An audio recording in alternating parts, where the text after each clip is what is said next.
Yes, sir. Yes, sir. We are back once again. NBA hoops. We got some stuff to talk about tonight. There's been a lot that's gone on over the last couple of weeks. I can't lie, man, since we last spoke. But hey, I'm excited to talk about it nonetheless. Hey, man, like CM in the building as always. What you saying, my bro? It's good to be back. We got Roland, man. Hope he's had a good time and a little break and all them things. There, shout out to Chino as well. Don't know if we're gonna see a sighting today. I know, man, like Chino's having a nice, well-earned break. Large up to everybody in the comments. Like what Roland said, man. There's a lot of NBA hoops to speak about, news as well. Man, the wheel just keeps on rolling, bro. In-season tournament. I know we're gonna touch on that later. We're come down to the quarterfinals now. There's exciting times there. I know you'll be keeping an eye on your Boston Celtics to see if they can reach Vegas. Who knows?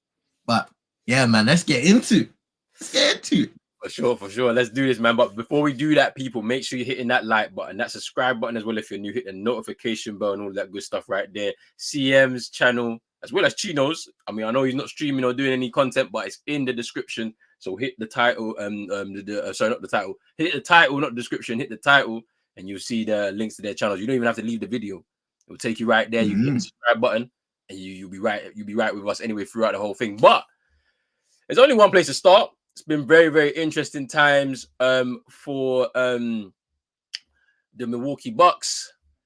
Let me just share my screen so you can get a nice little image of what I'm talking about over here. But the Milwaukee Bucks, they've been doing their thing. Dame and Giannis, a connection that's been growing, obviously, ever since they joined forces together at the Milwaukee Bucks. You know, it started off a bit slowly. You know, a few defensive struggles. You know, the likes of Chris Middleton not forming part of a big three there. Brook Lopez maybe taking a little bit of a step back. But it looks like over their last few games together, that connection has been growing slowly and slowly. So, you know, you could see the stats there for the two of them combined over their last 8 games. And then you can see that they've combined for 60 points plus in 5 of their last 6 games together as well. So, bro, I want to know your thoughts, man. If you've caught a few games that they've played together, if you've seen highlights of them together, like, what's your thoughts of this connection that they seem to be forming right now? Yeah, you know what? I think they're starting to form that connection everybody thought they would have initially prior when the trade was made. They have established themselves as one of the best offensive teams in the league. I think they're 4th in offensive rating. The question had always been defense, whether they were able to put that together. Obviously, losing guys like Drew and Co, they would have to find a way to make up for that. And obviously, offensively, you've got the talent on there. You've got Dame, you've got Giannis, you've got some nice pieces around that as well. So they've been able to put that together. Damian Lillard has had some struggles in some of the games this season as well. So I just think it's about that. Obviously, new coach Adrian Griffin coming in, rookie year. He needs to kind of make mistakes and learn from those mistakes. And I was even reading an article a few days ago that said, hey, one of the biggest blessings for the Bucks is the fact that Adrian Griffin is willing to listen, willing to learn. Because these players, a lot of these guys, especially Giannis, you have championship experience from Coach Bud, whether you want to say good or bad things about him. He won a championship with them, and he gave a lot of good habits to them so that they can carry it over even to this point with Adrian Griffin so that they can continue to find ways to win games. And then I think that's been a big part of it. Adrian Griffin being able to adapt his game plan in the first quarter of the season, listen to the players and see what works for this team and what doesn't work for this team. And those have been some of the growing pains that the Bucks have been going through. But as it goes for Dame and Giannis, it's always an exciting watch. You know, you look at the stat, 60 points in 5 of their last 6 games. They're virtually on fire as a duo, one of the best duos in the league. And it will be interesting to see how that consistency can continue as the season continues to progress. Shout out to everybody in the chat. Yeah, shout out to everybody in the chat. Let's go in there before I give my thoughts. Big up to man like NN in the building. Yeah, my bad, innit? Like, I only noticed this today, yeah. Like, literally when I got home, man. It's been a busy week. I'm sorry, innit? Like, I've been all over the place, yeah. It was set for yesterday. I realized this at like 6:30, maybe 7 o'clock, yeah, this evening, that I needed to change it to today. So yeah, my bad. My bad on that one still. Next week we're back to normal for sure, for sure. Big up to man like Santi in the building.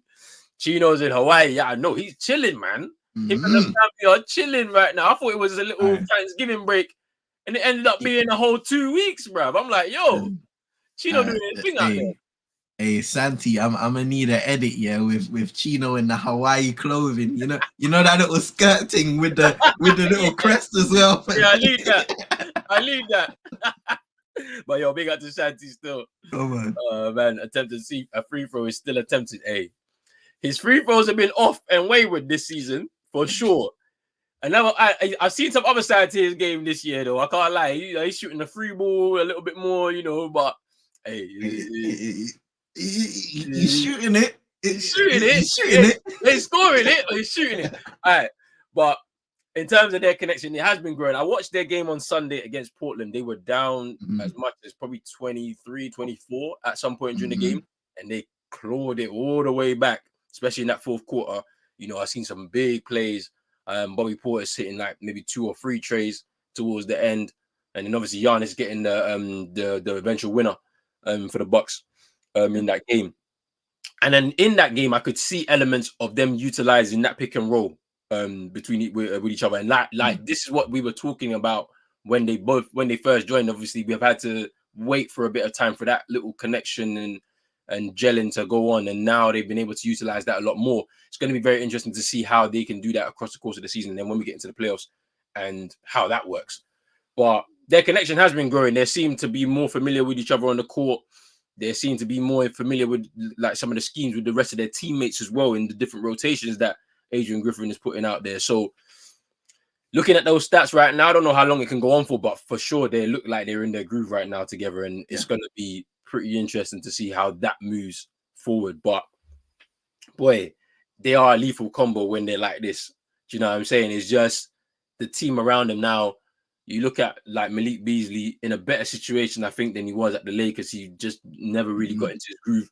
He's a 3-point shooter that you're gonna require. I think Brook Lopez has taken a step back this season.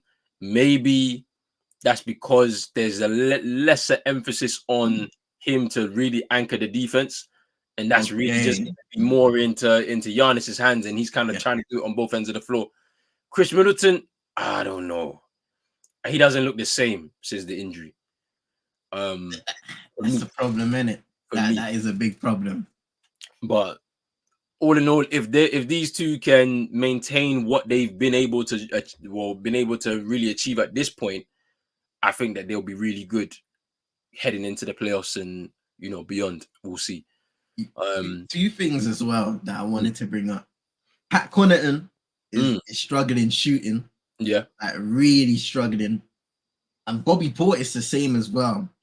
So even though they're right now they have one of the best offensive ratings, there are guys come playoff time, come those important moments that you're gonna want to be able to be firing. Pat Connaughton hasn't really been able to put it together on a consistent basis for a while now. He's one of their probably main shooters. You mentioned Malik Beasley. He's there. He's been all right. He's been decent for them playing wise this season. Brook Lopez, he's there. I believe he's their 3rd leading scorer. And he's had some big games recently. A 30-odd pointer, 26-pointer as well in a losing effort. So my question is, will these problems rear their ugly head in the most important of moments come playoff time? Because obviously, you got Dame, you got Giannis, and a lot of people will say that's all you need to win games. But what if there are off games with Dame shooting-wise and stuff like that? Maybe there's off games with Giannis if the defense is able to slow him down somewhat. You're going to need somebody else to step up. Chris Middleton, don't know if he's going to be that guy. There's less pressure on him being the 2nd leading scorer, but in terms of being the 3rd leading scorer, he's not even that. So maybe some problems that will arise later on come from the postseason. Yeah, like because obviously when you lose Drew Holiday, for example, like there's an element on the defensive end that they're going to be missing, and especially in the playoffs when the court just becomes a lot smaller. There's a lot of adjustments and schemes that are being made by the coaching staff and things like that. We'll see whether this combination will be able to overcome a lot of that, because them on their own they can't. The rotations are going to be very important, and if some of those guys don't step up to the level that they need to, they'll struggle in the playoffs, I believe. I never really had trust in that starting five or that squad as a whole when the move was made.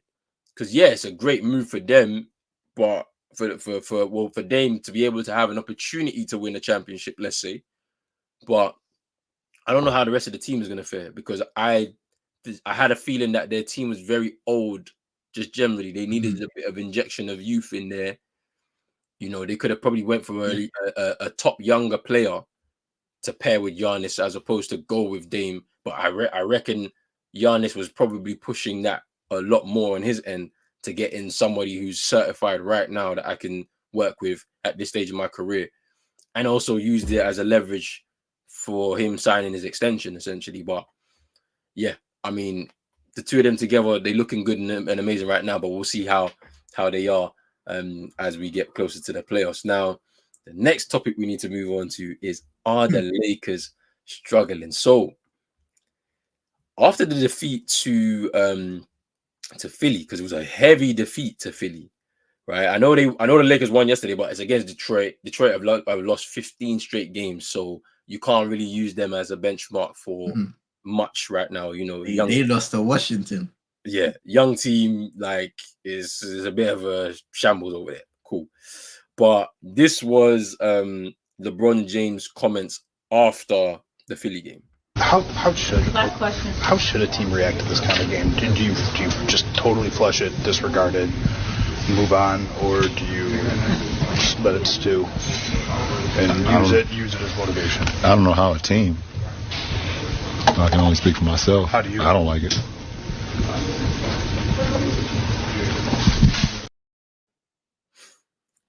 So LeBron James already there, just feeling very like, I don't even want to answer the question. Now I always find these kind of things interesting, right? In regards to like when straight after a game, emotions are high. Sometimes you don't really want to speak to anybody, but you have to kind of do your media obligations and stuff like that. So you could maybe say that that's the reason why, and then obviously certain clips get put out there and they look like they're out of context and stuff like that. But LeBron James distancing himself from his squad members makes it pretty interesting for me. And like we kind of touched on this like a few shows back, where that off-season activity that the Lakers did it really put them in a better position than they were last year? Because I felt with last year's squad, you had some shooting with Malik Beasley in there. You had some defensive prowess with Dennis Schroeder. Especially in those tough moments, he had some big games in the playoffs, right? Especially against the Warriors and in the game against Minnesota in the play-in. And then Lonnie Walker as well. You got Lonnie Walker. Somebody you look at what he's doing in Brooklyn. He's balling in Brooklyn right now, and it's like you could have utilized him. You didn't even need to pay him that much, I don't think, to be able to retain him. And they didn't end up, doing that. They broke the squad up and then started to bring in all these other pieces. And I don't know if this made them better. They're struggling a little bit. I know they won last night, but is Detroit. Like, you was gonna win. Like, I think D'Lo had the best game of his season so far. Scored 35, I think, in that game yesterday. So it's like you can't really count that. But for the most part, they've been a bit choppy. I think they've been unbeaten in the in-season tournament games, but in the other games they've struggled in moments. So that's my question to you, bro. Like, are they struggling for you? Like, is there a bit of discontent in the camp? Like, because the way LeBron's speaking is looking like trade deadline comes up in February, there'll be some moves to be made again. It's hard to say because, like you said, bro, I can understand how his tone and the nature of the comment can be misconstrued in a way where it's like, oh, here we go again. The Lakers, they're not good. Discontent within the team. I mean, they've lost 3 of their last 11 games before that run. They lost 3 games in a row, and that was much earlier into the season. So in terms of record, they're doing a lot better than they were to start the season. They're getting wins on the board, but there are still questions being asked of the team. You brought back Austin Reeves, hasn't exactly made that jump, the jump that you hoped he had made. He's getting a little better, but still slightly inconsistent. Yeah, you've got guys like Gabe Vincent, who's on the shelf now, hasn't set the world on fire as a Laker. I'm sure they're hoping they're getting Jared Vanderbilt back sooner rather than later, just to add to that defense, because that's what they have to own in to be a defensive-minded team. They were never going to be one of the best offensive teams in the league, but defensively, they can ruffle feathers. A big guy who we speak about is Anthony Davis. I know he's been kind of the butt of the conversation once again because of his inconsistencies. He can be great, he can be bad. It's 2 extremes. And I was watching something in the midweek, and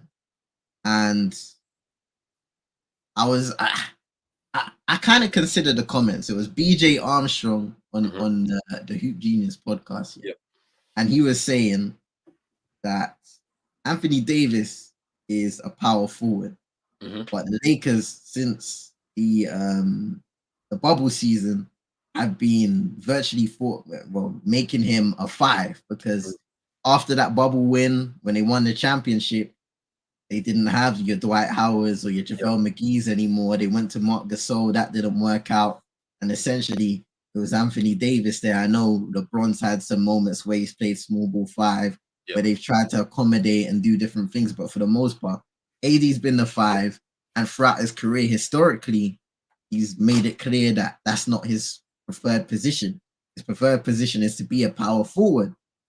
I don't know if that's much of an excuse to kind of say, all right, we can understand why you're playing so inconsistently on the offensive end, because I think defensively, Anthony Davis is still one of those guys. Yeah. But offensively, there's too much either good or terrible. And those are the things that, you know, us NBA fans get so frustrated with him about, because we, on one hand, you want to call him one of the best in the world. And on the other, he gives you these performances that make you say otherwise. And so that's a big thing, of course, inconsistency-wise. But look, there are other guys. Rui Hachimura, he's having a decent season. I'm not sure if people expected him to make a slightly more of a jump after his playoff heroics at times as well. D'Angelo Russell has been extremely inconsistent. I know you mentioned he had his best game of the season, but still, I'm not sure if he will be able to cut it long term if this team wants to compete for a championship, because that's the most important thing. The Lakers are not a side saying we've got time. LeBron James, he's the best performer, year 21 player, almost 40 years of age. He's an outlier. How long are you going to have that for? Time is now to move forward, to compete for a championship. So I understand LeBron's frustration when he's saying, I don't know about those guys, because I didn't take much from it, because he's like, I'm not speaking from their perspective, but just being who I am, I don't like it. Because the reporter kind of said, do you brush it away, or do you take concern from it? And this is definitely something that you don't brush away, especially with how the Lakers have been these past few years in terms of not being able to get over the hump. I know they got rather close, and then Denver made quick work of them relatively, but they want to do more. They want to be that team that is a locked-in championship contender, and it just doesn't seem to be the case right now, because it's chopping and changing, trying to bring in the pieces to push you forward, but it's almost like you bring in the pieces and the lights are too bright in the Staples Center. Like it's an interesting one when we speak about the Anthony Davis situation, because I think I was watching I think it was NBA Today. I don't remember who was speaking, but they were speaking about this whole, power forward versus five. So if he's gonna be a five, he has to be a stretch five.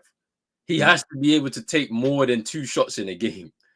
Like, do you know what I'm saying? Oh, sorry, 2 3-pointers in a game. Mm-hmm. Because the centers now, they're taking the 3-point shots too. They're scoring a lot of the team, or the bulk of the team's points as well. They're not just working on the inside, but they're also working on the outside too. So, like, the fact that he doesn't do that will suggest that he's not a five. Now, where do you go to grab one? Do you like because they're talking about Zach LaVine? That's not the move to make, in my opinion. No. You don't need another guard. For what reason? Why do you don't need another guard, right? That's not the move to make, to be trying to do up big threes and stuff. That's the mistake that they've made over the last few years, right? You go and you in order to accentuate the strengths of Anthony Davis and take away some of the heavy hitting that he will be that could exacerbate his injury problems.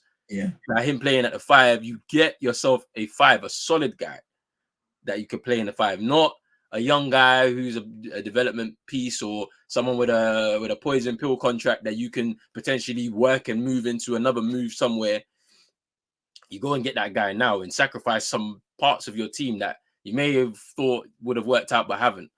I don't know who they could go and get, because there's options. I don't know. I don't know if because Cat's time looks like it's over, with the Timberwolves, and it could potentially mean that he could move to a market like that, right? He also is somebody, I don't want to play the five, I want to be a four, but he can shoot. And when he gets to a certain point, he might want to, because he could do it. I think he could do it. If you paired those three together, I think it would work a little bit, but there's that, and then are you of the thought process where it's like bringing an offensive-minded center in, so you take less of that scoring burden off Anthony Davis, so he can kind of focus more on the defense, and he can still chip in with the points here and there. That's what I'm thinking. But then, it's like options. It's like, so there's a Miles Turner, with the Pacers. I don't know if you want to leave. With the kind of resurgence, with the way Indiana's going, they're trending upwards right now. I don't know if he would, but I don't know if he'll turn down an opportunity to play with LeBron and the Lakers and try and push him for a championship. And then the Cat's teammate, Naz Reid, who he has had a massive leap, got paid as well in the offseason. Now, I don't know if that's... Yeah, it's well deserved. I don't know if that is to kind of solidify himself as the backup to Rudy Gobert, and they're looking forward for him moving forward. They're looking forward for him to push on, or is it to be able to maybe make a move to maybe help their team in terms of whatever push they're trying to do in the West? I don't know, but those would be the options for me for the Lakers to be able to get the best out of Anthony Davis and get the team to have a cohesive look moving forward, because whatever they did in the offseason, I don't think it's going to work, and they're going to make a change. I just don't know what. They're looking like they want to do Zach LaVine. It's probably not a good idea, if I'm being honest. But that's what it is for me. Yeah, man. I don't know. It's strange. I feel like whenever you lose like that, just referring back to Philly, it brings everything into perspective. I know there'll be a lot of people kind of maybe overreacting to the situation. Because like I said, they lost 11 games, they've only lost 3. So there's a massive positive for them. If they continue on that kind of run, then you put yourself in a good stead towards the end of the season. But it's just, there's always that level of doubt. And there are high expectations in LA. If players are not up to par, they will be scrutinized heavily. A lot more than you're playing for a small market side, because it's the Los Angeles Lakers, one of the most historic, successful franchises in the NBA. So I think right now they should be all right. Maybe you tune in throughout this festive period, closer to the new year, when it gets closer and closer to that All-Star break, and if they're still struggling, then yeah, you can start talking about making some changes and some serious changes. But what I wouldn't recommend to Rob Pelinka is to overreact. Because whenever he's overreacted, or even when he's made changes when he hasn't needed to, it's worked to the detriment of this side. And that's where all of this uncertainty began. They had a championship team. He scrapped it. And he got rid of guys, didn't bring guys back, brought in certain players, and it was never the same from then. Yeah, that's it. Like those changes and you mentioned it, too much chopping and changing and tinkering and all of this with the squad, like over the last 3 seasons, has really led to them in this position where there's been no continuity, and they've basically just been trying to find some level of continuity that, or some combination of it, that will put them in the position to be a challenger in the West. Because right now, the West is moving crazy again, because if you look, Timberwolves are up there as the top team, and it happened last season kind of thing with early on. The Pelicans were there, then injuries happened, and obviously there's an injury to Anthony Edwards. Obviously he went down with the hip injury after the charge. So we don't know how that's going to affect them moving forward, but it's interesting from that perspective. All right, cool. Next topic we'll move on to now. Are the Warriors cooked? Now, I saw this. This was a very interesting piece from Steve Kerr. I think this was after the loss against the Kings in the in-season tournament. Yeah. But yeah, this is what he had to say. Moody was really hot in the fourth, and you went away from him. What was kind of the reasoning? Moses was awesome tonight. We needed to get Wiggs on the floor for defense against Fox, and we decided to go with Clay and our vets.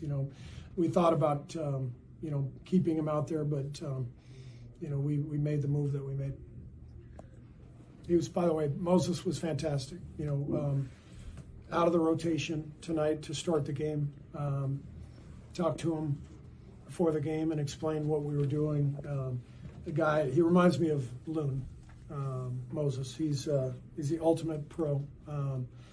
Just continues to work every single day, and understands, embraces coaching, embraces the work. Moses, he's a special guy. He's like a wing version of Loon, and that matters. That's why he's going to be in the league for a long time. So I pulled this clip because of the reasoning, like he wanted to bring Wiggins in for Moses Moody, who was on a hot streak in that game in the fourth quarter, that potentially if he stayed in the game, they probably win that game and maybe qualify for the quarterfinals of the in-season tournament. Now, the reason why I brought it up is because of politics, right? Politics has led to that decision, it looks like, because Wiggins, being a more senior player than Moses Moody, I think Moses Moody's this is his 3rd year in the league now, I think it is. They've been slowly trying to develop these guys to bring them into the forefront of that starting rotation, or essentially, right? And Wiggins hasn't had the best time of it. Obviously, last season, you can't really count that just because of the personal problems he had, and he had to take some time out. Yeah. He hasn't really started the season in the manner that you would expect after having a full off season and back to normal again. And then obviously, you look at Steph. Steph is getting a lot of good numbers, but even like his assists have kind of started trending down a little bit. Obviously, he's got an offensive weapon that no one can really stop when it's really going there with the free ball. Klay Thompson not looking like himself at all, and we saw a lot of that from last season, to be fair. Draymond just I don't know what he's on half the time. Like, I don't know what he's on. Like, he's not even there, but it's the fact that he's just at that point now where it's like, you don't know what he's going to do. He's unpredictable, and he could get himself suspended now for a long period of time. And yeah, it's not looking good for them. Just generally, like, I don't know what their record is, but I don't know if I reckon they're in a losing. I'm gonna say 8-10. 8-10. That's what I'm saying. Look, they're in a losing record right now out of their first 18 games. So it's not looking good right now. And Mhm. you know, like, where did they really go from here? Like, because they're saying get Steph some help, which could be true, but how does it happen? I you know what? I don't know. Listening to that soundbite, you'd feel for Moses Moody, innit? Because what, 11 points in the fourth, 4 for 4, and it's really that torch, that offensive weapon that they needed. And contextually looking at the game, I mean, look, Steph, 29, not the best shooting performance from him, but you're gonna bring him back into the game because he is the big part of the offense. Wiggins, one of his best games of the season, 29 points, 11 of 18 shooting. So that was more so a Wiggins type performance. He rebounded well too, which was very important. And even Clay, 20 points, 6 of 14 shooting. So that's a decent performance for him. But then if you panel it over to just a fourth quarter scoring, 5 for Steph, he was 1 for 5. 3 points for Wiggins, he was 1 for 5. And the only guy that shot well in the fourth was Moses Moody. So you understand where the questions would come from.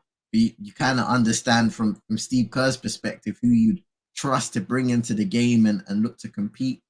I understand Andrew Wiggins for them is a big defensive piece that they've used in the past in their championship run, especially, even though that we're a couple years removed from that now. But he's a big part of their team still, and he's relied upon to contribute on both ends of the floor. As a whole, for the Warriors, what do we know about them? They turn over the ball a lot. Mm-hmm. This has been a theme and a conversation that a lot of people have said this needs to turn around. Sacramento have established themselves as one of the best teams in the league, and they're not just a flash in the pan from last season. That's a legit team that are ready now to push forward and to compete against the best of the best. And they weren't able to get past Golden State, so they'll almost come against them every single time and use it as a grudge match to compete even more than they do. And you see that with the likes of De'Aaron Fox, Malik Monk, for example, and Co. So they're a tricky team to go up against, and there's been a lot of teams that Sacramento has beaten just because they couldn't get past them. But for the Golden State Warriors, they need to figure out a lot of things, right? So they gave Clay that new deal. Is that working out right now? Probably not. Did they give him the deal? I'm sure they gave. Let me double check. But I thought that we're still at that point where they haven't given it to him. Let me double check on that one. Because I don't remember hearing that one. So. Because I was thinking because he might end okay, up. nah. Okay, cool. So they didn't give him a new deal just yet. That's good. I was thinking too far ahead. I don't think they'll give it to him. There's gonna be a buyout. Yeah, he's on a contract here. Okay, he's on a contract here. So they've got a big decision to make when it comes to Klay Thompson. Steph Curry is Steph Curry. He's still performing at a high level for the most part. And of course, the question stands with Draymond Green. What do you do with him? I hate to bring it up, and I know a lot of people are clowning Jordan Poole now in Washington. Yep. But that incident kind of brought down a domino effect. Yeah. When it comes to the Golden State Warriors, because all of a sudden you're going into the season, good vibes, hoping that you can go back and really have a successful campaign coming off a chip. Yeah. And all of a sudden this happens, the videos leak to TMZ, and the whole squad harmony is affected. And that wouldn't have just been between Draymond and Jordan Poole. That would have been throughout the entire squad. Yeah. So now Jordan Poole's gone, and you're expecting things to go back to normal. Draymond Green is commenting on how things feel much better now and all of this stuff there, but you're still creating issues for yourself. Yeah. So, we asked the question last time when we was getting closer to this situation with Draymond Green, but it's even more so now. How much of a burden is he to this squad in comparison to how much of a positive he is on the court when it matters the most. So those are the two big guys you consider. And then, of course, the team around him.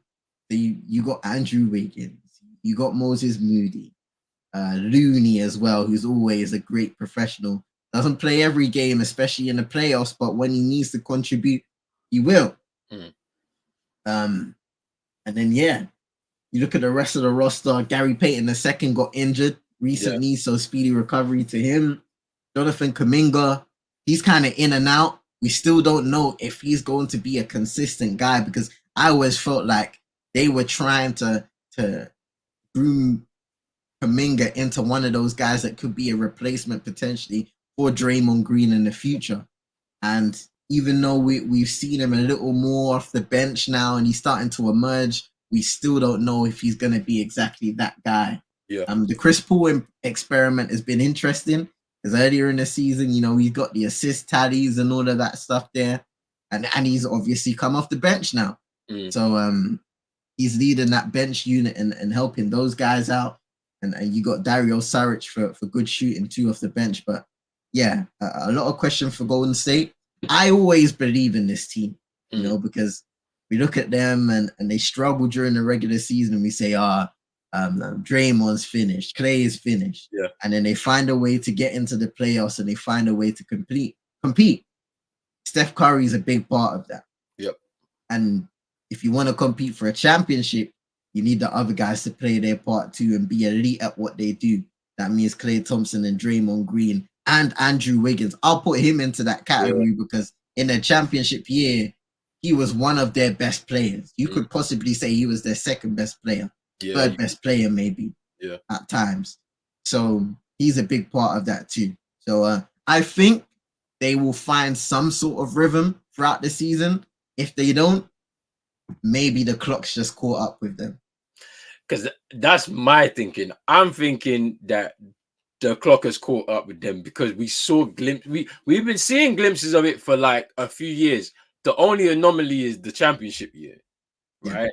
Where like everything seemed to just come together at the right possible time, because that Celtics team, they were like less than a quarter away from taking a 3-1 lead. They were at home. And then obviously it's lights out shooting from Steph to be able to take it to to be able to tie it, right? To be able to tie the series. But in the year prior, I feel like the year prior they didn't even make the playoffs. If I'm not, they had injuries. They had injuries. I remember at some points Draymond was out. Obviously, Clay had his long-term injury. Steph has had injuries at some points as well. So they didn't even make the playoffs, I think, the year prior, or maybe it's the year before that. But yeah, they definitely had a rough few years prior to that season. So like then you get to last season, they make the playoffs, and then you know they struggled through the 7 games against the Kings. It was tough. Like it was a tough series. We watched the games, like it was a tough series for them to get through, and they was able to overcome that.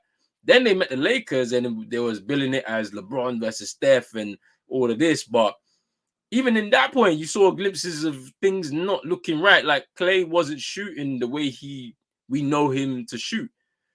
I don't know if it was just the fact that he was playing against the Lakers in this situation for the first time in his career, I guess. Because I don't think they faced each other I remember them playing in the play-in tournament where LeBron hit that shot and knocked them out. Where he said he was blind, like, and he couldn't really see. But yeah, maybe the pressure of that situation, the fact that obviously his father used to play for the Lakers and does commentary for them and stuff like that on their channels, and his dad was in the stadium watching him play. He felt the pressure of that. Draymond was getting,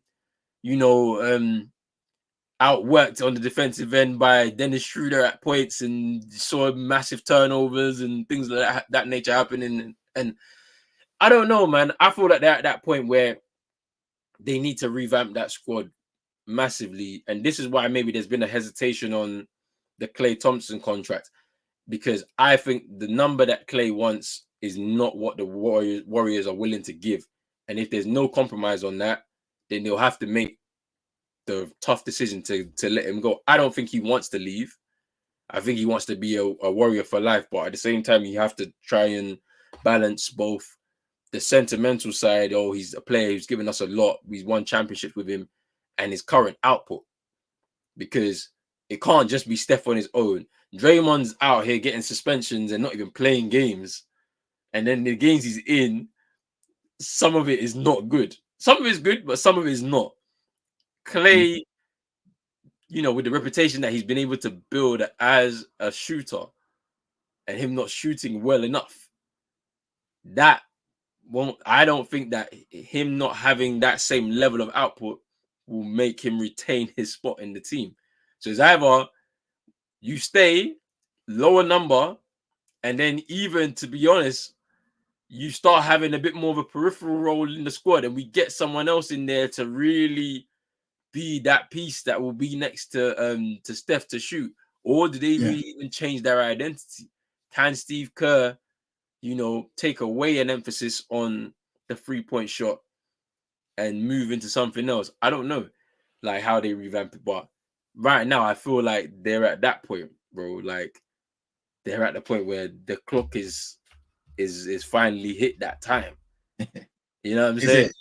It's a big job for Matt Dunleavy to do. Bob Myers leaving his role in the off season. Somebody's kind of got to come in and pick up the slack now that we've seen them bringing in CP. Is that really gonna be the move that's gonna keep them contending? I don't think so.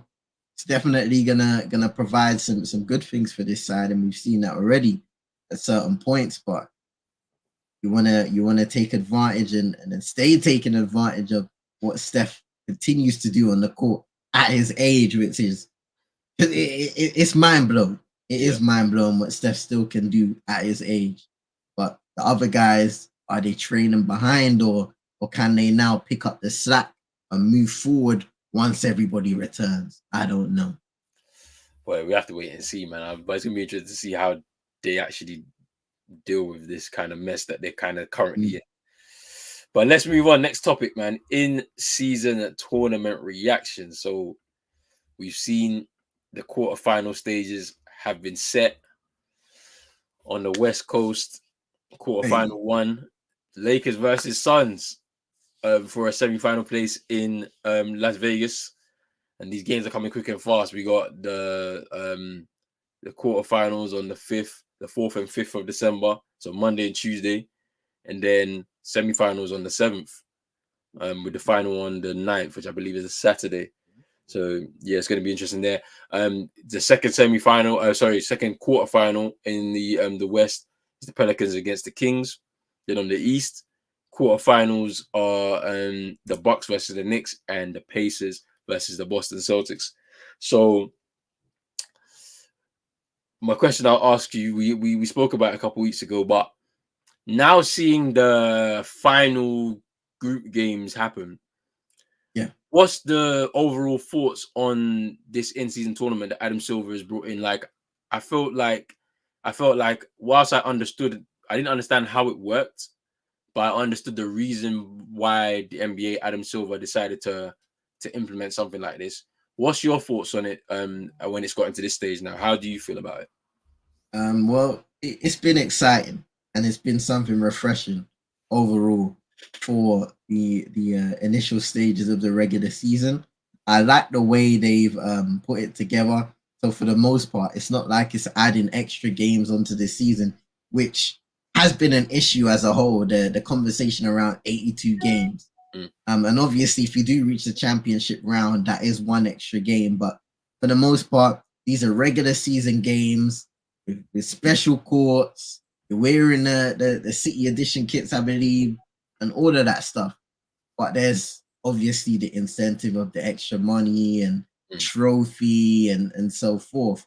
And even hearing Adam Silver and why they came to that specific decision, there were other considerations like, maybe a team should get a guaranteed playoff spot or so forth. But because this tournament is so early in the campaign, it would almost be weird to know that whoever wins, hold on a second, their season's virtually decided because they have a guaranteed playoff. So their regular season games don't essentially matter because they've already made the playoffs.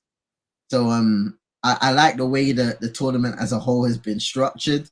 You can see teams are taking it seriously. I mean, you got LA, you got Milwaukee, you got Phoenix, Sacramento, Boston in there, who were able to just, because I believe in their group there would have been a tie between them, was it Orlando and so so did you guys have to win by like 23 points? 23 points in your final game, and you were able to get it done. But yeah. It was a bit mad. Yeah, like I agree with what you're saying, bro. Like it has made it exciting, especially towards the end, because of all the different like permutations, the tiebreakers that may have had to happen, the points differentials that certain teams had to hit to be able to get through. Obviously you saw what happened in the Kings game against the Warriors, man. They needed to win that game if they wanted to advance. So like, and yeah, like Milwaukee clinching their spot by beating the Heat in their game. Like it went down to the wire, because even me, I didn't think we was gonna make it because of the points differential, because the way we lost against Orlando in that game on Friday, last week Friday, where they didn't. I think that it's also made it to a point where towards the end of the games, even if teams have won, they still need to score points, because there's a difference between another team behind them if they score more. And I like that. Play to the end as opposed to kind of seeing it out. And it's, you know what? Before you continue, bro, it's funny, right? Because you see, we've been seeing a lot, like teams trying to go up for the layup and getting those last minute points, even when the games are done. Yeah. And I'd remember in certain regular season scenarios, a guy goes up for the layup, and next thing you know, a fight's breaking out. Because where's the respect? So it's interesting how you add incentives now. And it's like, okay, I understand why you're doing this. I understand you got to do what you got to do, innit? We didn't do enough to win the game. You did. And you need to do the best you possibly can to advance. And that's what I like about it. It's not this, obviously good sportsmanship is still there. Yeah. But guys want to win, and they want to win by the biggest margin possible to make sure that they're in the best possible place to win and to get to Vegas. Yeah, that's it. Now, I need your picks, bro. Like you gotta let me know, out of both of these both sides of the bracket, who makes it to the semifinals, who makes it to that championship game, and who wins all together. All right. In the East, I'm gonna say the Bucks, and I'm gonna pick a shocker here. I'm gonna say Indiana make it into the semifinals. True, you could have.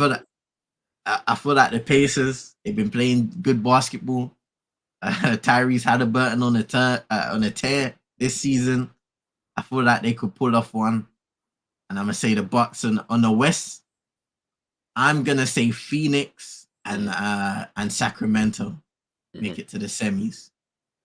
But it's tough. There's some good matchups all around. I mean, the Pelicans, Zion had a 33-point game last time out. You can see him and BI are putting it together, and Zion's on the court. Yeah. So as long as that continues, they're going to be a dangerous side to see come later in the season. Even at this point of the season, against the young, energetic side of Sacramento, who are playing some great basketball as well, with the likes of Fox, Malik Monk and co. Yeah. Very exciting, and it's been good to see them continue their rise from last campaign also. I think Phoenix, one thing I'll say about that team is, the injuries have been frustrating. KD, we've seen him work his way back to his best offensively. D-Book, he's almost emerged, in my opinion, as one of the best point guards in the league because he's shown, and this is where you got to give a guy in Chris Paul credit. He went to OKC, and with Shai Gilgeous-Alexander, he almost tutored him. Brought him under his tutelage, and now look at what Shai's doing now. Not saying that's all CP, but a big part of that is learning under CP and understanding how to play the game. He goes over to Phoenix. They almost win a championship one year, but once again, you're seeing Devin Booker being primed and put into positions where he has to be the primary ball handler now, because who else is going to be that guy? CP's not here anymore. Yeah. So now it's up to D-Book to make sure that the offense is running great. And you have offensive weapons like Bradley Beal and KD and co. So now it's not just your job to score, which it pretty much was earlier in his career. Now he has to create for his teammates. And we're seeing him become an excellent playmaker in that regard too. So I'm really excited to see what Phoenix has to bring also. So you think you're going to win this then? Altogether? Oh, man.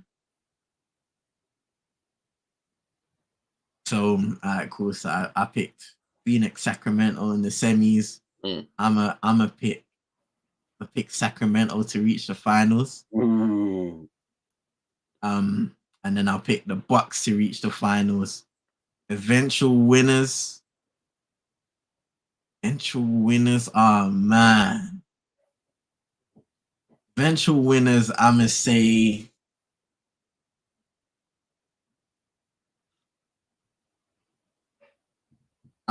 Sacramento. Ooh, that's a pick though. I can't lie. Now, before the Celtics got through, I was very intrigued to see like a youngish team or a young team to go on and win this, because I think it's good when in things like this, these inaugural things, a young team gets a first shot at winning something.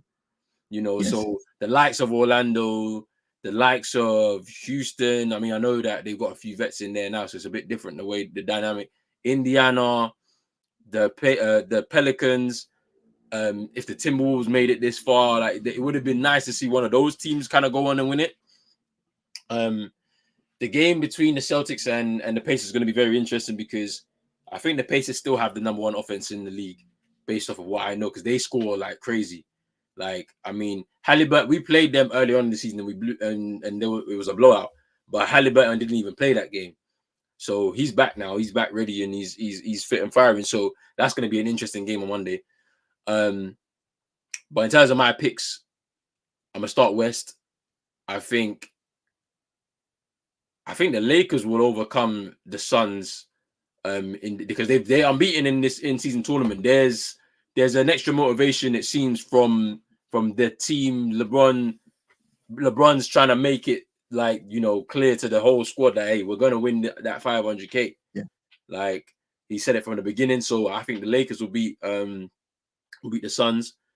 I think Sacramento will play them in the semis. On the East, I actually have a feeling that the Knicks will beat the Bucks in that game, because it's win or go home, and I think there's going to be a next big battle between Mitchell Robertson and Giannis.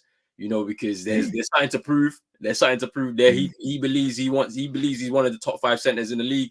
You have to go at one of the guys, the premier guys in the league there. So I think, you know, Jalen Brunson always turns it on when it's time.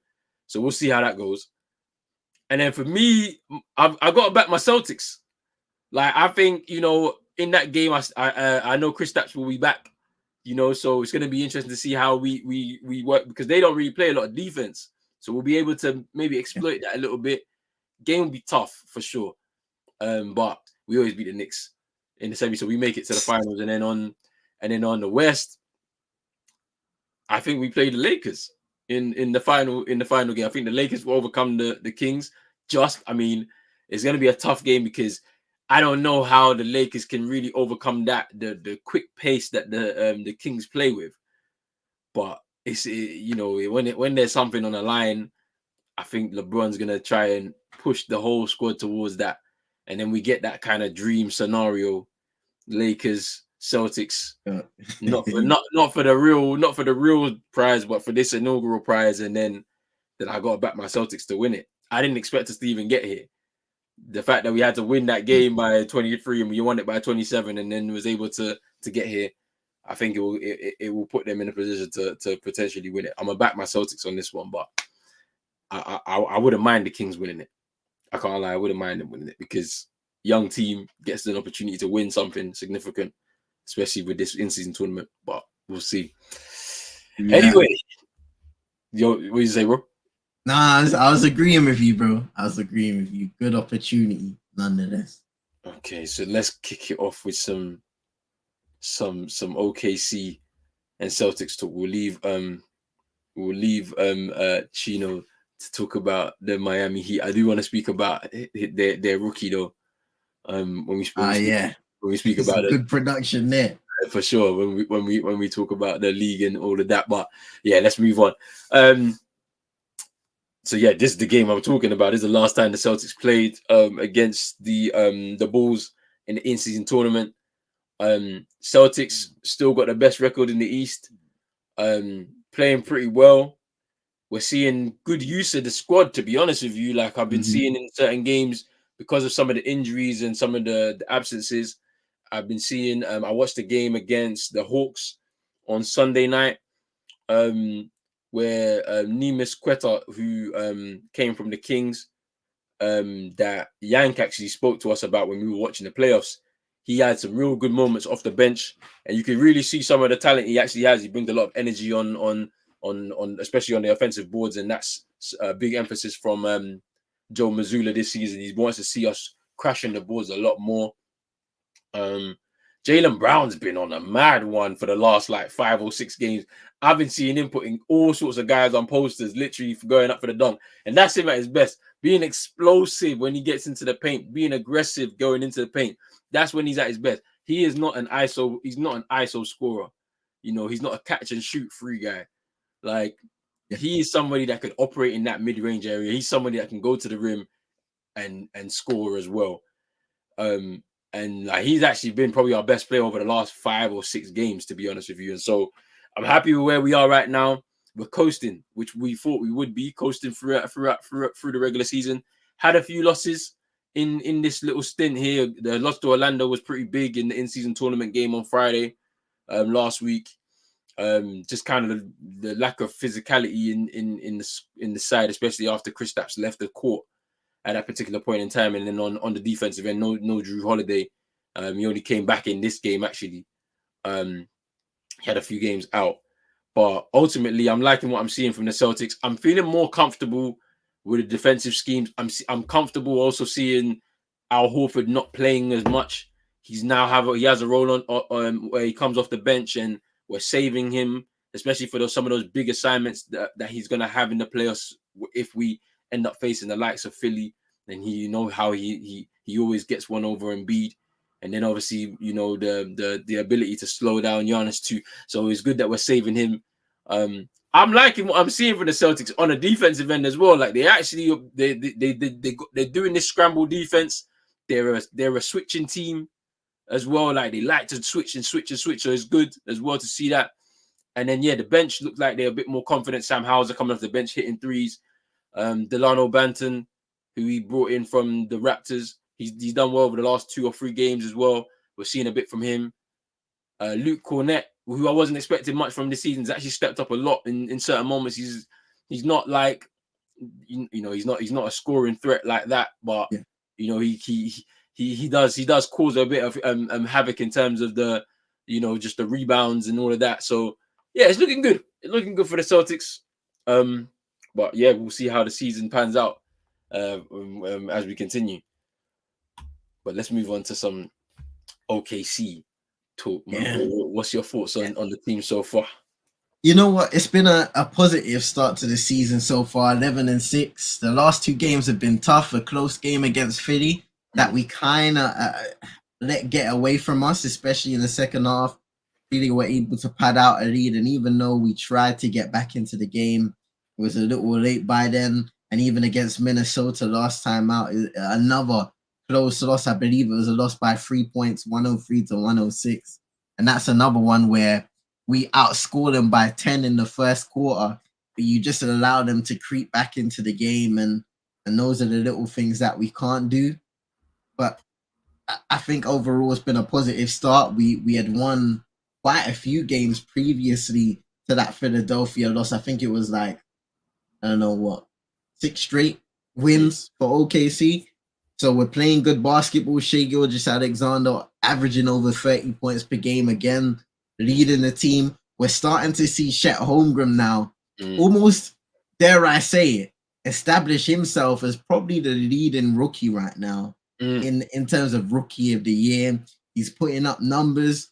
Obviously, not every night he's gonna be, but we've seen him put up like the 30-point game against the Warriors where he hit that ridiculous turnaround free to tie in the game. The other night as well, just so many valuable performances. And also when you pair that with what he offers on the defensive end, he's going to be a problem. Definitely going to be a problem. I think Lu Dort, a great contributor so far this season. Jalen Williams has been growing even more in his second year, which is a positive thing to see. A lot of positives for us right now to ponder upon. It's a good squad. Kasem Wallace, another guy to mention who is a rookie, but a lot of people have kind of described him as a guy who plays like a vet, a real vet. So, we're getting results. We're being competitive. We're one of the top teams in the West right now, even though we've lost our last two. So, it's kind of wild to see at this point of the season. The hope is that you continue moving forward now as your OKC. Obviously, there's been some controversy as well regarding one of our guys, Josh Giddey. It's not good at all. The NBA are looking into this situation. We've heard news of the last few days regarding people not wanting to be involved in the investigation and so forth. Look, it doesn't look good at all. From my perspective, seeing everything as I receive it from social media and elsewhere, it doesn't look good at all. But just speaking about what's going on the court, as the NBA will deal with that situation, and I hope they deal with it the right way. I hope so anyway. I hope. But yeah, just speaking on court activities, I'm happy with where we are as a team. Now, the last two losses, there may be a cause for concern in terms of the team not getting certain things right, allowing teams to go on runs, but we went up against two good teams in Philly and Minnesota who are playing good basketball right now. And of course, if you want to be one of those top teams, then you have to maintain and you have to manage games the right way. And I think that's kind of gone away from us in those last two games. So we're gonna have to improve in that regard. But yeah, let's see what happens a few games later. By next week, let's see what's good. Yeah, I hear it, man. Like, I mean, Chet was my pick for rookie of the year, bro. Like, and like the way he's playing right now, because I watched the game against Philly, and Shea was trying as hard as he could, but ultimately it was on the defensive end where you guys lost the game because, like, you couldn't slow them down, because obviously you know how Tyrese Maxey's just been killing it. He's been killing it, and then obviously Embiid, I think in that game went to the free throw line 19 times. Fouls and fouls, like, and obviously not all of them are actual fouls. He's flopping, and the flopping tech ain't coming out. Inconsistency in the refereeing. I saw Bron get called for a flopping tech the other day, and and like, you know what? For me, right, I look at these situations, and we always have debates on how much a player gets fouled to how much the foul is actually called on. Like guys like LeBron, bruisers like Zion or Giannis, for example. But with Joel Embiid, you can see that he is going into a battle, a 1v1 battle, knowing that he can pull off that move and win himself a foul 9 times out of 10. And that can be so frustrating to watch as an opposition team, because sometimes you kind of question, are you even going for the shot, bro? Or do you just want the free throw? Trust me. And it's a mad conversation to be had, man, because you look at the referees and it's like you've got multiple referees planted around the court, watching what the player's doing, understanding, or you should at least be scouting and understanding how the player wants to be, draw his fouls, because that's a big part of this game. We're seeing the best offensive players in the league utilize their smarts and their IQ to get players out of position, perhaps, but also to manipulate what a foul may look like. And Joel Embiid is one of the masters of doing that. So I feel like referees need to do a better job of understanding, okay, this is a scenario, and it is very difficult. I will say that it is very difficult in-game speed. But if there's a possibility, I don't know if they already do this, where they kind of watch film to kind of understand more how a player looks to bait fouls, so that you can make the differentials between what is and what isn't a foul call. Yeah, like I don't really like it. But then when we get into the playoffs now, he can't do that as much. True. The whole thing changes. The numbers go down in terms of in terms of how he goes to the free throw line, because there's a bit more of a focus there from the referees to be able to assess what's a flop. You know what I'm saying, and whatnot. And yeah, like they don't give as much. They let things go because they want the games to flow, because it's an entertainment thing at the end of the day. So it's interesting. It's interesting, and I think maybe because his reputation precedes him, like he'd be giving up fines, man. Because you get a fine for flopping tech. The fines you'll be racking up, I don't even think it's practical. I don't even think it's worth it. So I think they just let a lot of it go. Honestly, I'm gonna let a lot of it go, and then status now as an MVP and all of that type of stuff, it can also play a part in the way they do things. I mean, that's how I see it anyway. All right, let's move on. Last topic. We'll have a look at the league tables and all of that, the standings and all of that. Let me just see. Is this going to work? Let me just do this. Let's move this onto the screen. Is that going to work? No? Okay. I'm going to stop sharing. I'm going to present the table. Let's do this real quick. And here we go. Let's have a look at the East. There we go. So we got Celtics there, top of the East. Surprisingly, though, we got the Orlando Magic in second in the East, man, with a 13-5 record to start through their first 18 games. They're on an 8-game winning streak right now. Now, what's your thoughts on that? Because I watched them, like I said, in the defeat to them on Friday. They had a mad game. Obviously, like we spoke about, we've spoken about them, like, you know, young team, but they have a very, like, they're a very large team. Everybody, including the guards, they're all like 6'5" plus, right? And then like you have rookie of the year last year in Paolo Banchero making a step up this year for their team, and they've got a lot of good pieces with Franz Wagner, Jalen Suggs, Cole Anthony, even Mo Wagner, who's joined his brother in the team. He's even in that game specifically. He had a career night. Who else in that?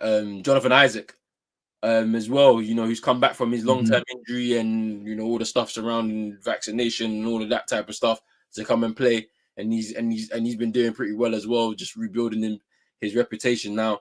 What do you think about them, and like, what do you think is the ceiling for them this season? Because they look like they're ready to break through that playoff picture. Well, what's been the interesting thing, seeing their development as a defensive unit, because that has been where they found their identity. Second best defense currently in the league. I mean, who would have seen the record being this good thus far? And I'm sure a lot of people are kind of asking the question, including myself, will this continue as the regular season continues? But there are a lot of positive signs. You know what I mean? 13-5, second best defense in the league, which I think is important, because when you have a young team like this, they'll want to go on offense. But sometimes you have to learn that defense wins championships. And also, defense can get you easy points on the other end of the floor. It makes your overall job easier when you utilize the fast break. We had a really good play the other day when there was a lob and they recreated the Dwayne Wade and LeBron thing, you know what I mean? So there's a lot of positive signs for Orlando right now. Big fan of Wagner. I think he's playing real well. Franz Wagner, Paolo Banchero, of course. We spoke about last season of how mature he looked as a player. Yeah. And he's just continuing that and improving as the season goes on.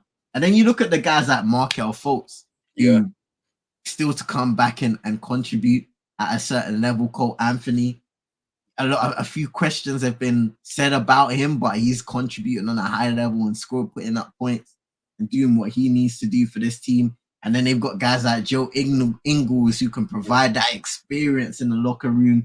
Gary Harris, who has played in Denver, has played in some good teams where we can bring that experience once again.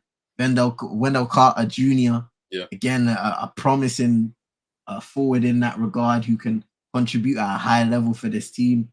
So, like you said, they have size, they have a lot of talent, and it's just about putting that together. And the most pleasing thing would be the fact that they are putting it together on the defensive end and really owning that identity.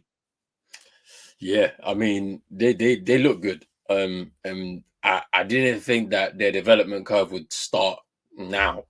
I thought it would take maybe a couple more years, but they're starting right now, and it looks like it's coming together pretty well. It's going to be interesting. Like, if they continue the way they are, they'll make the playoffs. I don't know how. I don't know through which avenue. I don't know if it'll be playing or if it will be just through the top six. But right now, it's looking real good for them. So let's see how it continues and how that develops. Another one that's standing out for me right now is the Hornets. Like, I mean, yeah, they have a losing record, but they've not been bad from the games I've seen them. So I've watched a few of their games. I mean, the one game I definitely watched that was good from them, but they lost it eventually, was the game they played against the Mavs, where LaMelo Ball went off in that fourth quarter. He had a very poor shooting up until that point, probably like 3 from 12 from 3. And then he just was shooting the free ball like crazy in that fourth quarter to just get them right back into the game. And then eventually they lost the game just through just a few rookie kind of errors, like especially from Brandon Miller, like who just had a lapse in concentration, and it just kind of cost them the game, I think. But with now LaMelo out, who's going to step up in that regard to help them? You know what I'm saying? And obviously, I mean, it's they look like they may have a better ending to last season that they had. Maybe they'll finish outside of the playoffs, I think, again, but it won't be as bad as it was last season. What's your thoughts? It's a shame LaMelo got injured. Yeah, we it's interesting because the last time we were here, we spoke about the Hornets and we were saying, hey, is it going to lead to a situation where potentially LaMelo outgrows the organization? And look, there are a lot of promising players on the team. I think Brandon Miller is a positive. A lot of people they were overlooking him. Yeah. Scoot Henderson and saying, Scoot Henderson's the clear number 2 guy. And he's kind of been struggling for Portland this year. Yeah.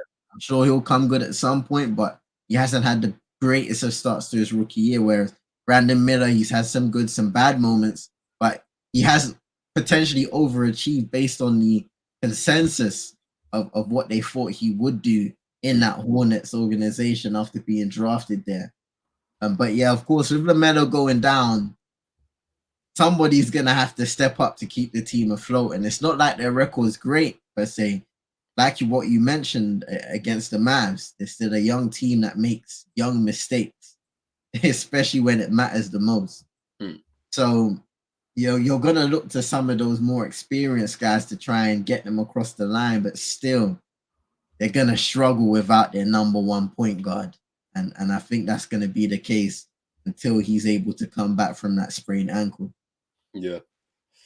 I mean, it's because LaMelo's been on one, like literally. I don't know from when. It might have been from that game, to be honest with you.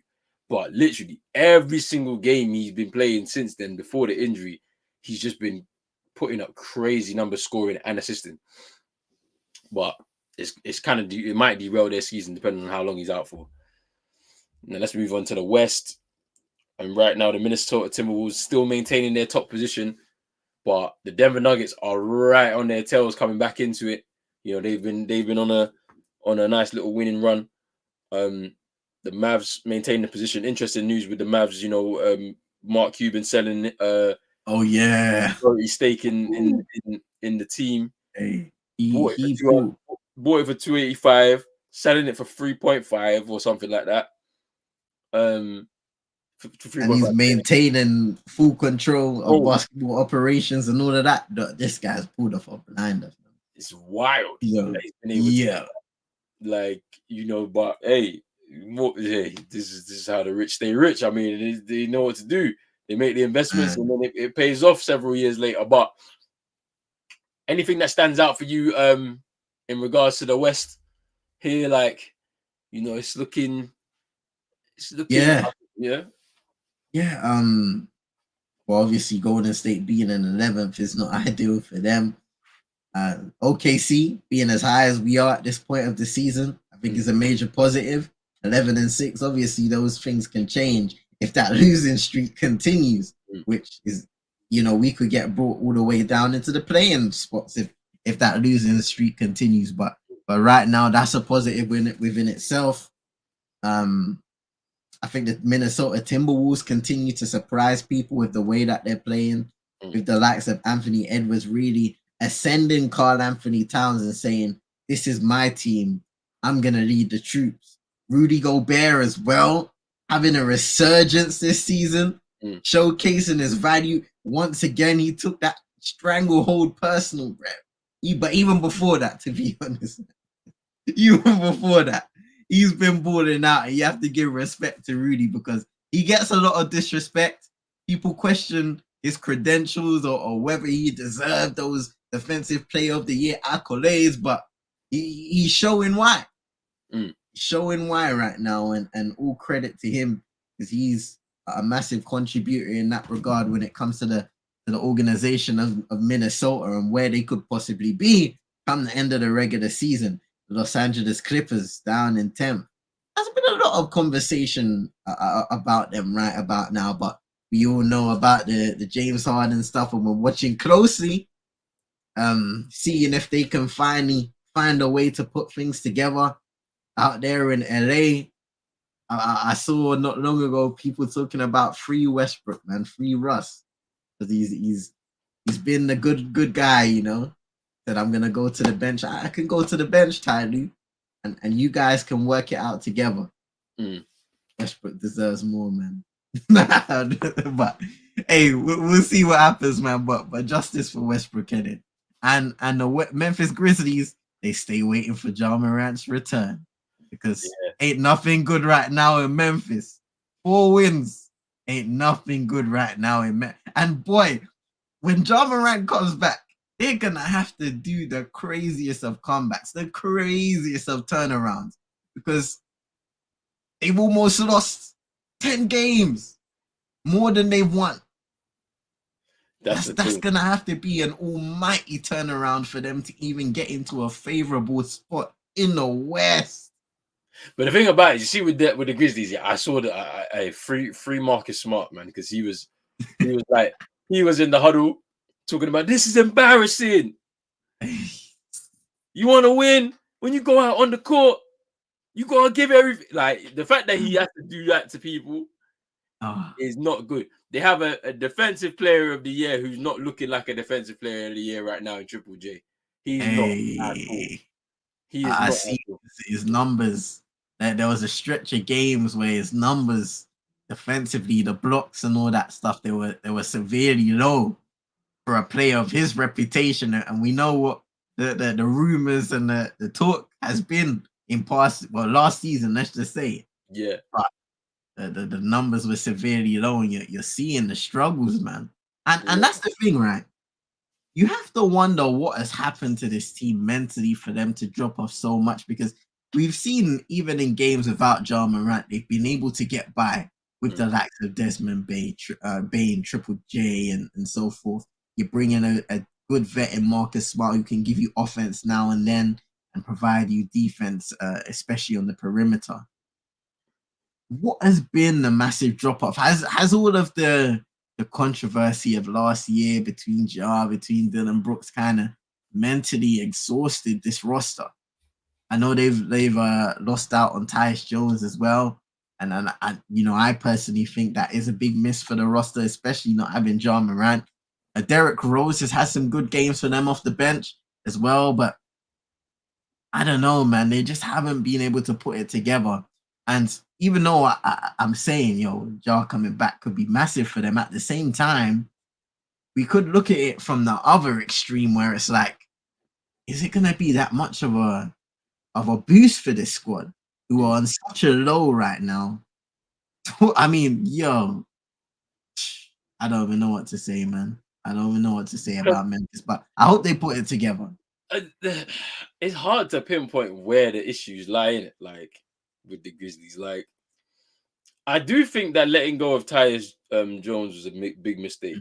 It was a huge mistake, like, because you got somebody because he can play make, like he's a point guard. He's not like he's a proper point guard. Like, he's not the biggest scorer of the ball from that position, but he can actually facilitate for his teammates. And the fact that they don't have him there is a big miss, I think. And then obviously the Dylan Brooks controversy, the lack of effort on the defensive end from Triple J. It's the Derrick Rose experiment doesn't seem to be working as well, from what it looks like anyway. And yeah, maybe all of this kind of stuff has kind of caught up with them and they find themselves in that lowly position that they're in. But I don't know how it's going to turn up. I think Ja is back on the 9th of December. So that's Saturday. Well, no, it can't be because they're not playing any regular season games on that Saturday. It's either the 9th or the 13th. That's the way I remember it. 9th or the 13th. But we'll know anyway because they'll be getting close because it's 25 games anyway. So they're close. They're close by now. So there's 11 games left for before they do it. Sorry. Nah, it's all good, bro. I'm looking at the injury list right now. Obviously, you got Steven Adams, Brandon Clark, Achilles, and that's a shame, right? Torn his Achilles. He's basically been out. Luke Kennard, he's a really good shooter from the perimeter. He's out. Marcus Smart, even with a slight ankle injury, will miss the next 3 to 5 weeks. So, damn. Xavier Tillman, week to week, injured, knee injury. Jake LaRavia. So these are crucial pieces in the team now. Are out, some long term, some shorter than others, but still, they don't need it right now. They don't need this stuff. And especially to lose a guy in Marcus Smart for that long, a vet, a guy that should hypothetically be able to gather the troops together and allow them to flow a little better than they have done recently. Now he's out. We know how crucial Xavier Tillman and how much of a great producer he has been in terms of a guy that can produce inside of the paint. I mean, it's tough. It's tough, man. Injuries are hurting them, and they haven't been able to put it together on the court, even when they've been fit. So here's to hoping Ja Morant will get the troops running again, because we know how electric Memphis can be at their best. But they've been far from their best so far this season. You know what? I was kind of expecting Desmond Bane to really ascend in the absence, and he hasn't quite done that. What do you think about Desmond Bane's game so far this season, from what you've seen? It's not been great. Like I feel like he misses that connection with Ja on the court, because Ja sometimes will defer to him in points during the game and just let fly from the free ball. But when there's a bit more of an emphasis, especially in the regular season, to carry, it becomes a bit more difficult. And this was his opportunity to really step up, because the fact of the matter is we knew that this was going to happen from last season. So mentally, the players that knew they were going to be staying in the team should have stepped up from then and mentally prepared themselves that, hey, we're going to be down with our best players, not going to be here, but we need to step up. And the offseason moves where you bring in a couple of vets in there to kind of just stabilize things should have also propelled those younger players into a position of or a mentality to go, yeah, we're going to do this. And when I've watched Desmond Bain at times this season, it's been very disjointed because I just don't feel like he has the same on-court connection with Marcus Smart, for example, than he did with Ja Morant. And so, you know, you're having to learn a new way of playing with somebody else that you just brand new. You have to try and gel.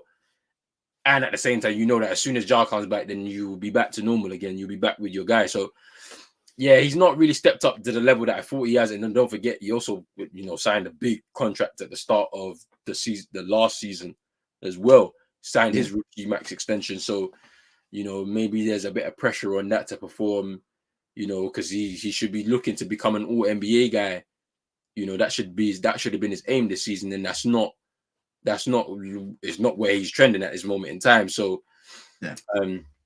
it's not been great from him, but hopefully he steps it up when Ja comes back. And then it's 8 games left, I think, of the suspension for Ja. So we'll see how that fares. It's mid-December, I think, is when he'll be back. So we'll see how they fare. Couple of things on the rookies in 2 teams, the Portland Trailblazers. Scoot Henderson was assigned to the G League a couple of weeks ago, if I'm not mistaken, or last week, if I'm not mistaken, because they needed him to get into some rhythm, needed him to get some reps because he just was not looking like the player that they brought in. What do you think about that little piece there, where the number 2 pick from this season's draft was assigned to the G League for a game? It's tough, right? Because I'm looking on the NBA website now, and it says he had a slight ankle injury, but even then, you could see within his game he hadn't started the campaign well, and sometimes going down to the G League, learning some habits from guys, because down in the G League, even though it may not be, and it's far from the level of the NBA, guys are always working as hard as possible for that opportunity, for that chance. But when a player now like Scoot, who has basically been given the keys to the franchise straight away, Dame's gone. Now is your time, right? To work out what you need to do in order to ascend in this league. But when guys like that go down to the G League, it can be a humbling experience where it allows you to see how others work, how others operate, and you can almost implement those kind of lifestyles into the way that you prepare, you train, and move forward that way. So I think for Scoot, he's going down there to regain some of that sharpness again, and hopefully he can kick on now for the Portland Trailblazers and start to improve as that rookie year has gone on, because it's almost like he's hit the rookie wall initially to start it, rather than halfway through the season. Shout out to Wow Factor in the cut saying Portland missing Simmons is going to take a lot of time, but look at the Pistons. You know what I mean? Oh, sorry, bro. Yes, sir. Look at the Pistons. You know, like they're in a bad position. But yeah, Scoot Henderson, there are concerns, but it's too early to wipe him off your book. You know, yeah, because they were saying bust. They were talking bust talk as soon as they heard it, because it's kind of like the James Wiseman situation, right? Yeah, where he got sent down to the G League. Got he's a former number 2 pick. You know what I'm saying? I think he's a number 2 or number 3 pick, I think. But he got sent down to the G League, and like he hasn't really been the same since. He's at the Pistons right now, I believe. Yeah. So, and he's not even getting really. Yeah, he's not getting any game time like that. So, it's pretty interesting. I mean, with the Pistons, it's even interesting because Bogdanovic is apparently going to get his first game of the season coming up soon, which I think, they need to do something, because you need veteran presence on the court, because, like, I don't know what's going on. And to be honest with you, they need to start thinking about what moves they're going to have to make, because they need veteran presence on the court to help some of these young guys, because they can't be in a situation where they're just going to continually lose. I don't know if they'll be smarter than the Rockets were, because they've got a lot of guys, a lot of talent that they've been able to bring through the draft. Now you've got too much. Now you may have to move some pieces out and stick with the core guys that you want to move forward as part of your future, but then get some vets around them so that they can be toughened up a little bit. But it depends on they really have to be careful about the guys they bring into the culture. I don't think Bogdanovic is somebody that they look to as a culture setter. So you need to bring in someone that is going to be that. But who's that gonna who that will be? I don't know. I mean, it would have been very ambitious for them to go for Draymond. They had the cap space, but Draymond wasn't going to be able to. I don't think he was going to make that move. To be honest, move back home, and then the Spurs. So Wemby has been playing really well recently, but obviously it's been in a lot of losses. For the Spurs. They're still struggling with this whole Jeremy Sohan as the point guard when he's not really a point guard situation. And people have been speaking because the Spurs have been losing. They've been comparing him, Wemby's impact to LeBron James, because they were saying Wemby is going to be a bigger generational talent than LeBron James and things like that. What's your thoughts on Wemby's career so far through 17 games in the league, and how has that impacted the Spurs a little bit in their position at the bottom of the Western Conference? Hey, you got to give Wemby time, and you got because the Spurs, even before Wemby, they were far from a good team. With Wemby, they're still far from being a good team. They haven't put it quite together yet. And once again, we spoke about it the last time we did the Big Free show a couple of weeks ago. They're doing a lot of experimenting, whether that's with Jeremy Sohan, seeing how, playing him at the point, different stuff like that. I know I'm a big fan of Devin Vassell over there and what he can do on the basketball court. With Wemby, we're seeing the flashes, the freakish size on the plays on defense. And scoring here and there as well. Shooting has been slightly inconsistent for Victor, but those are things that I think he will put together eventually. But yeah, right now they're going through their experimentation phase, the San Antonio Spurs, and I think once Wemby gets everything together and is a lot more consistent, we'll see a slightly better team.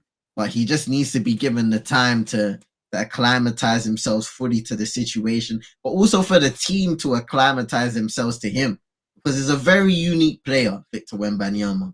And I saw in some of the games earlier in the campaign, they kind of struggled to get the ball to him because teams were kind of playing it that way. They didn't want the ball to get to Victor Wembanyama in the, where the elbow is or in the painted area where he could take advantage of his post moves and his jumper inside the paint to try and get buckets.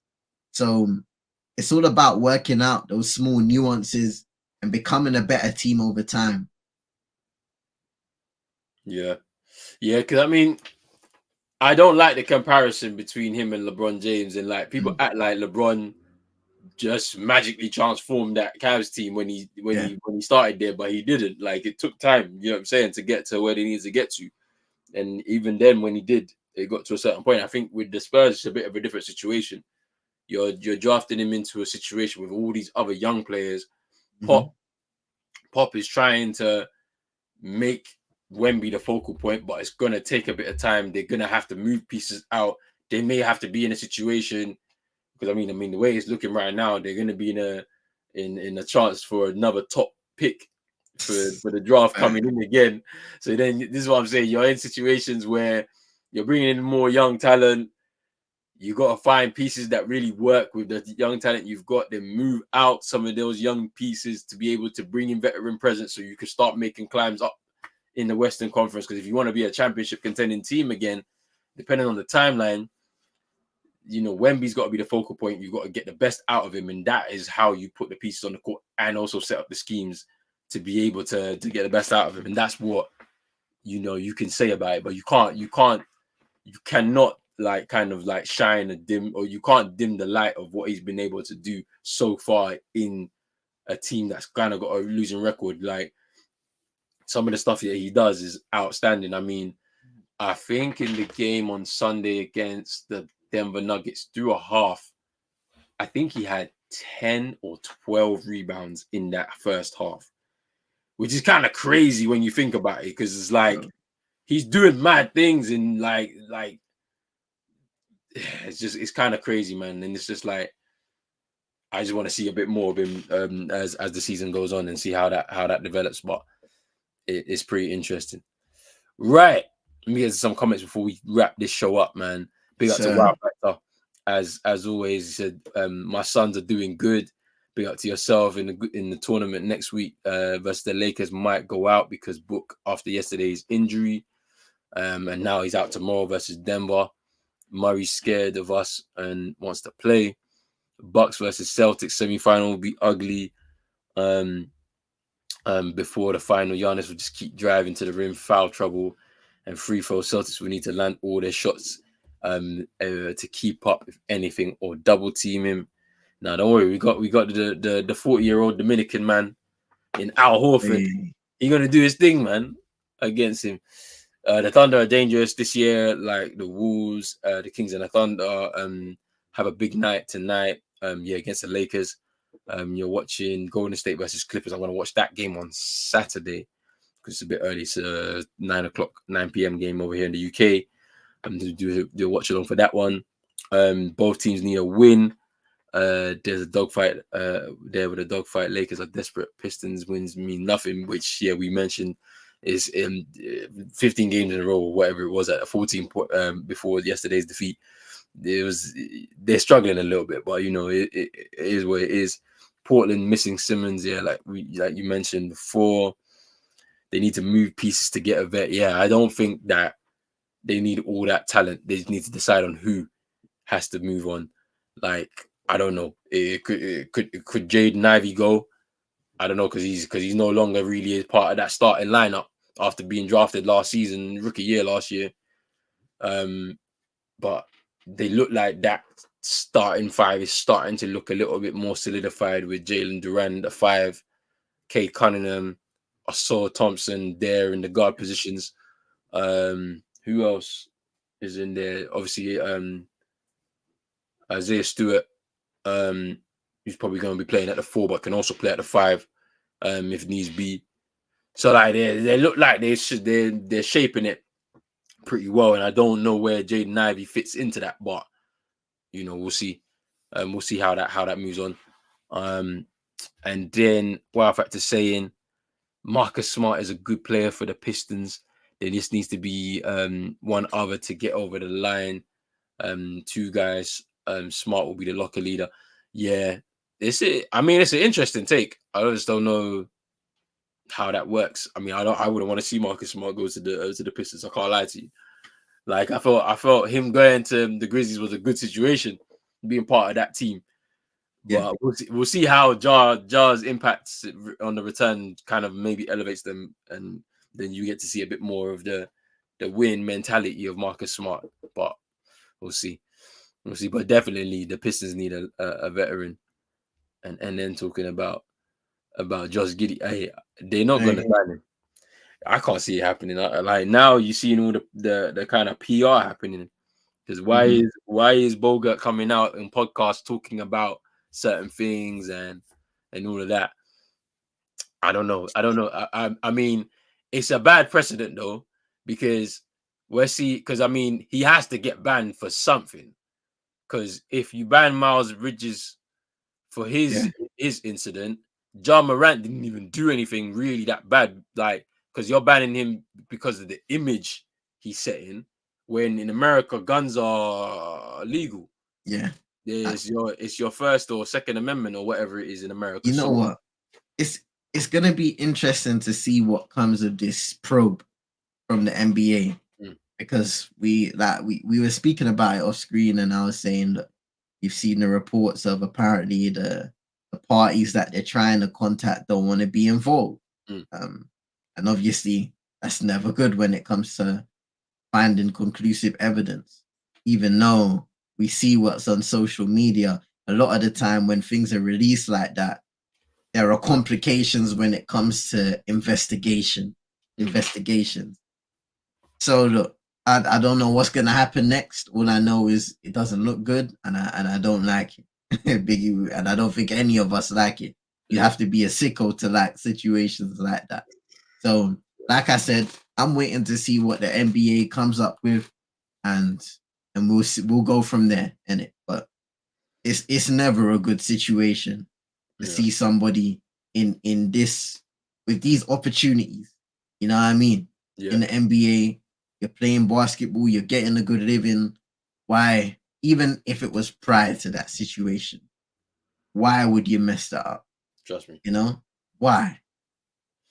Boy, I mean, it is what it is at this point, man. We have to we will be questioning this one for a long time, boy. But something's gonna have to be done, and it has to be done in a positive manner, like for the image of the league, and then for the parties involved, man. Like, because Yeah. you know that's a crazy situation to be in, and you have to set examples out of people when you cross lines like this. These organizations have to set examples to be able to deter behavior like this happening, especially when you're in such a privileged position as a lot of these players are, to make a lot of money playing sport. But hey, that's a decision up to Adam Silver, but he has to make a good one, because then the comparisons will come. Because Ja Morant didn't do anything illegal for him to be getting banned for 25 games. I'm sorry, he didn't. It is his right to carry a firearm. But an example was made out of him. That's all I'm saying. A lot of people, we look at the Bridges situation, a lot of people said he potentially got off lightly. So we're already seeing inconsistencies there. And obviously they're different scenarios. But in my opinion, what Bridges done is much more worse than what Ja Morant did. Now, when it comes to the laser tag and all them things trying to shine in the laser light in the securities, that's not good. Yeah. You know what I mean? That's the guy. I'm not condoning none of the behavior. But 25 games for his, I believe it's his Second Amendment right. I don't know. That's all I'm saying. I don't know. Man. Hey. Hey, over to you, Adam. Over to you. All right. Yeah, that's a lot to end it on, man. It's been another good show. Thank you to everybody who's been in the chat, man. We appreciate the comments so much, man. It keeps the conversation going. Big up to man like CM. Hey, let people know where they can find you as always, my bro.